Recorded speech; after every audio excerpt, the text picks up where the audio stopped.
Hi guys, this is Lord Above All here again, and I just finished making the arc welding video, the second one, and I just saw something that I built lying on the wall, which is now right here, is a jig that I've built. It's specific to this saw. Now, I know most of you will be calling this, oh right, it's a skill saw, it's a skill saw. I'm afraid you're wrong. It's called a circular saw. Skill is just a brand. You can get Makita, you can get Bosch, you can get DeWalt. And actually, I was looking up Skill, seeing how good they were, and they were actually made by Bosch. Skill's actually run by Bosch. And so I got this skill saw from an uncle who's retiring as a woodworker, and basically he gave me the saw with no blade, so I purchased the blade for £4 on eBay. I don't know if you can see, it's not exactly the same size, it's not the right size. The right one's supposed to be 180, but I was told it was 7 inches, so I got the closest, which was 165, but it's brand new Bosch blade which I got for £4, so I'm happy with that, and it cuts nicely through what I needed to cut with. And it's got more teeth, which is good for like cutting MDF and fine fibre work, such as plywood, which is not solid wood, which is really good. Now, the way you make this is you need to get a really long piece of MDF. So if that's my ceiling, and that's the floor, that's how long it is. What I did was, this piece of plywood, I don't know if you can see, was stacked up right next to that window on the top. I had to pull back everything to get to this. And what I did was, just took the skill saw, took the circular saw, took a rip straight down this, making sure that these edges already were factory cut. So that means they're basically just straight. And the reason we want that is because this edge of your circular saw is also straight, right? Now, what you want to do is just cut maybe a bit more than the base of a bit more than the width of the base. So if you can see, that's my base. Maybe just a little bit more. Now I'll show you why in a second. So you take one strip. This is off another video I've seen. This is an American video. You take a strip, then you take another strip, making sure, well, you don't have to make sure with this one, but it's alright, you can do it. Basically, you want to take another strip. Actually, this is the strip that you've got to worry about. Sorry, my bad. This is the strip you need to make sure is straight. Now, you take this strip, doesn't matter about the side that's jaggedy, just keep the straight side straight. Don't knock it, don't do anything. Once you knock it, you're finished. You need a new straight edge. You can always go to a shop and get a straight edge made. Alright, now this is the straight edge side, and this is the rough edge side, which you've cut by yourself with no jig. Now, you want your thing, which is just about the double of you, just a bit more than your base, the piece which is at the bottom. Screw this and glue this into the top. I did not glue this because what I realized was eventually this edge would wear out, right? So what I decided to do was just screw it, and then when it needs to be replaced, lift it off, put it back.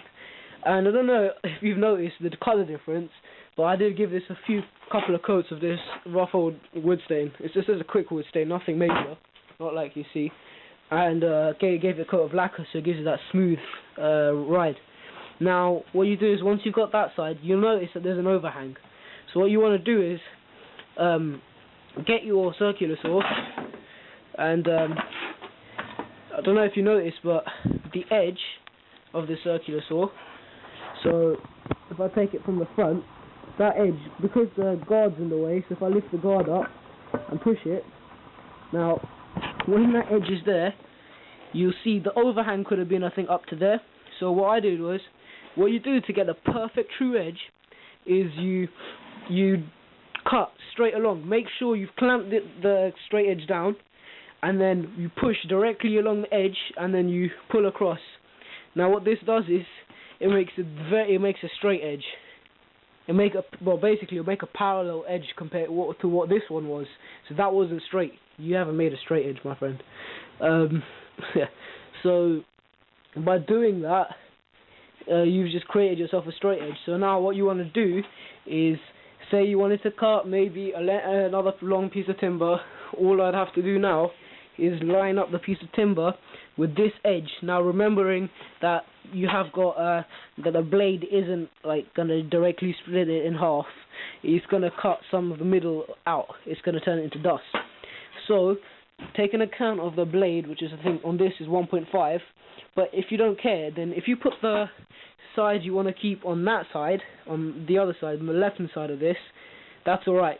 All you have to do is line this up with the line all the way down, and then push and then clamp it. Or you can, I was thinking of putting 2 screw holes in here, for just so if you wanted to clamp pieces of wood down, or you can just use a G clamp, whatever clamp you've got, push and then use the guide, and you should get a straight edge.